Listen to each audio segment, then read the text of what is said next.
ating ginagawang patuloy na pagpapalakas ng hakbang ng maisog.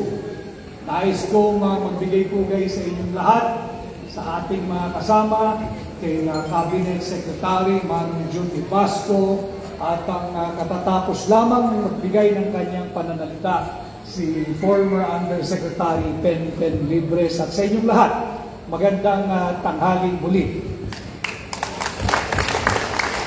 Isang karangalan na ako ay maging bahagi paulit-ulit ng lahat ng ginagawa na higit na pagpapalakas ng ating hanay ng hakbang ng maisog sa iba't ibang lugar.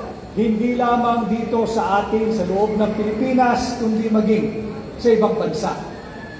Higit na nagiging aktibo ang ating samahan, bagamat tayo ay hindi pa isang ganap na political party, ito ay inilunsad at itinatag ni Pangulong Duterte at ni Cabinet Secretary June Basco noong 2024 Enero sa Davao City.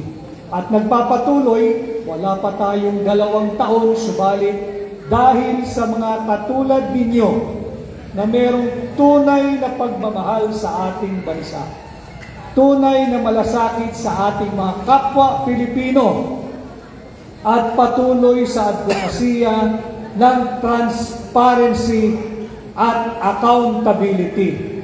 4 ang pangunahing layunin ng hakbang ng maisog: transparency, advocacy, peace, and security. Simulan muna natin bakit tayo nagsasama-sama. Sapagkat mahal ninyo ang Pilipinas. Mahal ninyo ang kapwa ninyo Pilipino. Hindi ako ang sukatan pagdating sa pagmamahal sa ating bansa. For all I know, higit ang pagmamahal ninyo sa ating bansa kung iahambing sa akin, kay Yusek Pen, kay Capsec June Basco. The fact that you are here today on a national holiday, instead of doing your errands, spending time with your family and loved ones, you are here today to be part of what we are doing dito sa hakbang ng maisog. And for that, I congratulate you dahil pinapakita ninyo na mahal ninyo ang ating bansang Pilipinas. Lately, I know you have been monitoring social media, never mind the mainstream media. They are compromised. Bahagi sila ng aparato ng korupsyon at patuloy na political persecution. Alam kong naririnig ninyo lately, ginagasgas nila yung salitang transparency and accountability. Binabago nila yung naratibo. The narrative remains the same. Ang korupsyon ay higit na talamak sa ilalim ng Marcos Jr. administration. We have been championing transparency and advocacy since the launch of Hakbang ng Maisog 2024. Una tayong napalaban doon sa kanilang hakbang na baguhin ang ating saligang batas. Kung maaalala ninyo, meron silang inilunsad na huwad na People's Initiative. Meron silang inilunsad na peke, pagtatangkang baguhin ang ating saligang batas. Linabanan natin yan. Linabanan yan ang hakbang ng maisog. Hakbang ng maisog ang namuno, kung di man sa isa sa mga namumuno sa labang iyan. At matagumpay ang naging resulta, isinantabi na bisto yung paggamit noon pa lamang ng pera nating mga Pilipino pangsuhol diyan sa People's Initiative. I have to record all of these incidents so that you will be able to view things that are happening now in its proper perspective. 2023 pa lamang, Disyembre, nung inilunsad nila yung People's Initiative, namimigay na ng akap Namimigay na ng ayos. Pinupuno yung ganitong basketball court, namimigay ng ayuda. Tapos pipirma yung recipient ng AKAP, ayos o kung anumang ayuda. Palalabasin nila, petitioner. Yung mga pumirma, dahil nakatanggap ng ayuda, dadali nila sa Korte Suprema. Just to satisfy the 3% per legislative district at persahan buksan yung usapin ng chapter change. Linabanan niya ang hakbang ng Maiso. Napilitan sila pumatras, isinantabi. Nakaisip ng bagong bihikulo ng korupsyon. Ginawang institutionalize yung AKAP. Di ba nga, yung sinasabi ko sa inyo nung kampanya, ang tingin pala at ang kahulugan ng AKAP sa mga politikong ito ay ang kakapal ng aming pitaka. Yung pala ang kahulugan ng AKAP. At hindi ako nagkamali sapagkat itong mga naturang balita nakikita natin. They now steal your money. They now steal the money of the Filipino people, not by the thousands, no, not by the hundreds thousands, not by the millions. Sorry, small time kayo, not by the billions, but by hundreds of billions of pesos. Pera nyo yan, buwis nyo yan. Yan ang patuloy na linalabanan ng hakbang ng Maiso. Humihingi tayo ng transparency and accountability. Hindi maaari na si Bongbong Marcos Jr. ang kasalukuyang Pangulo ang siyang magcha-champion ng anti-corruption effort nating mga Pilipino. Paano ka magiging champion ng anti-corruption? Sa iyong termino at pamumuno, higit na talamak ang korupsyon. Lahat yan, paulit-ulit kong sinasabi that the Alpha and the Omega, ang simula at katapusan ng pagnanakaw sa gobyerno ay ang ating taon ng budget. At hindi tayo nagkamali at hindi tayo magkakamali. Kaya naman, noong taong 2025, sa simula pa lamang, ay ibinunyag na, no less than, by President Duterte, yung maanuman niyang bicameral conference committee report.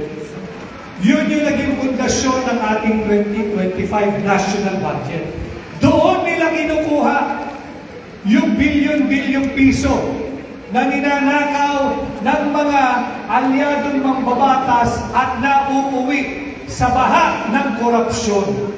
Hindi upang labanan at magkaroon tayo ng tunay na flood control, kundi para bumaha ang bulsa nila, patabain pa ang kanilang pitaka, bunga ng kanilang organized syndicate, bunga ng kanilang korupsyon. Ito ang pinaglalaban ng hakbang ng Maiso. Hindi madali, alam ko. Subalit, again, I would like to congratulate you sapagkat maraming pagkakataon na, sa maraming laban na, ay nakita natin validated ang mga pinaglalaban ng hakbang ng Maiso. Vindicated ang ipinaglalaban ng hakbang ng Maiso.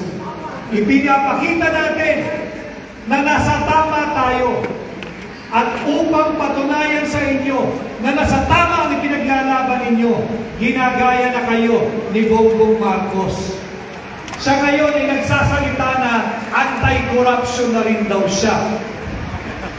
Paano ka naging anti-corruption? Sinabi na sa'yo ng ating mahal na Vice Presidente last year pa lamang, 2 tao lamang ang nakikinabang at humahawak ng pondo ng nating mga Pilipino.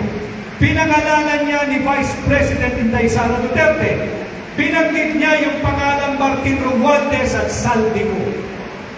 2024. Meron ba kayong narinig na anumang hiyaw o objection o pagtutol mula kay BBM? Nung panimula ng 2025, ibinuking na natin, ibinulgar na natin, isinumbong na namin sa inyo na siksik, liglig, umaapaw at hitik ng korupsyon ang 2025 national budget. Anong sagot ni BBM? Masusi daw niyang pinag-aralan at binasa ang bawat pahina ng 4,000 pahinang 2025 General Appropriations Act, yung ating 2025 national budget. Masusing pinag-aralan, yan ho yung operative word. Masusing pinag-aralan, that he reviewed it thoroughly. Eh bakit nauwi sa bahat ng korupsyon ang pondo nating mga Pilipino kung pinag-aralan mo ng masusi at binasa mo ang kada pahina ng 4,000 pahinang 2025 national budget? Kaya hindi babagay at hindi tayo makapapayag na pati ang kasaysayan ay inolonder, re-revisahin. Kung meron mang pinaka-guilty or most guilty sa nangyayaring korupsyon sa ating bansa, walang iba kundi ito'y si Bongbong Marcos. Hindi niya maaaring itanggi ang kanyang pananagutan. Kanya sa mga panahon ngayon, kung para hunong araw, hindi ba, sa classified ads, pag bago kang graduate o summer job, naghahanap ka, pupunta ka doon sa pahina ng dyaryo, yung wanted for urgent hiring. Sa Pilipinas po, wanted president, wanted leader. Wala tayong leader. Merong pangulo, hinanal ng panahon ng taong bayan, hinanal ko, binoto ko rin siya. Subalit walang leader. Iba ang pangulo, iba ang leader. Kanya tayo nagkakaganito-ganito. Yang ulan na yan, hindi ako magugulat. Maya't-maya, konting panahon magkakabaha. Bakit? Ninakaw nila ang pera ninyo para sa flood control programs. Pinagtanggol niya, wala raw blanco sa Bicameral Conference Committee report. Binasa daw niya kada pahina ng 4,000 pahinang 2025 GAA. At naipatupad na raw niya sa loob lamang ng dalawang taon ng kanyang administrasyon. Ibinida niya ito sa SONA. Ang SONA ay hindi simple at inosenteng talumpati sa harapan nating mga Pilipino. Ang SONA, pag binasa ninyo ang ating saligang batas, ito ay sagrado sapagkat ito ay pag-uulat sa sambayan ng Pilipino kung ano ang estado ng ating bansa sa kasalukuyan. Binoto niya ang Pilipino noong 2024. Sinabi niya, sa 2 taon ng kanyang panunungkulan, 5,500 flood control projects ang kanyang 100% na naipatupad. Yan ang bagong Pilipinas, lubog sa tubig baha. Yan ang pinagyayabang niyang bagong Pilipinas.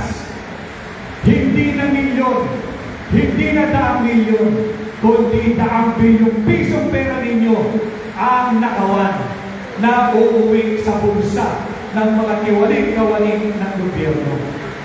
Marami pa tayong ipaglalaban. Nandyan din yung for peace and security. Hindi natin gaano binibigyan ng pansin yung ating issue ng kapayapaan at seguridad. Napakarami ng tropang Amerikano na nasa Pilipinas. Nag-aanda sila para sa isang armadong konfrontasyon sa pagitan ng Taiwan at China. Hindi tayo dapat sumali yan. Ano ang sinabi ni BBM? Hindi raw makakaiwas ang Pilipinas kundi sumali dyan sa sigalot ng China at Taiwan. Kicking and screaming, we cannot avoid kanya. Dahil daw, kinakailangan natin i-relocate ang mga Pilipino. Ibang usapan, yung sasali ka sa digmaan, ibang usapan, pagkukunin mo lang at i-evacuate yung mga kababayan natin sa Taiwan. Nangyari na ito na maraming ulit. Kahit sa Iraq, nag-repatriate tayo. Kahit sa Israel, nag-repatriate tayo. Pero hindi tayo kailanman kinakailangan lumahog sa isang digmaan, hindi naman tayo sa atin. Ito yung mga ipinaglalaban ng hakbang ng Isu. Bantayan natin, naging matagumpay din tayo, bagamat hindi pa ito tapos, maaaring pansamantala yung pagbabasura sa impeachment complaint laban kay Vice President Inday Sara Duterte. Subalit hindi titigil ang mga yan, sapagkat ang kanilang nais ay manatili sa kapangyarihan beyond 2028. Nakita natin yung bunga ng inyong pagsisikap, yung inyong pagmamahal sa Pilipinas at pagmamahal sa ating mga kababayan. Naging matagumpay ang ating kampanya nitong katatapos na halalan. Tayo ay tagumpay at tayo ay nanalo, subalit ayaw tayo iproklama ni Chairman Technical Glitch ng Comelec. Pinakialaman nila ang ating boto. Subalit, hindi nasisira ang ating boto dyan. Hanggang nariyan kayo, hanggang nariyan ang hakbang ng Maisu, tuloy ang ating advokasya na humihingi ng transparency, accountability, peace, and security.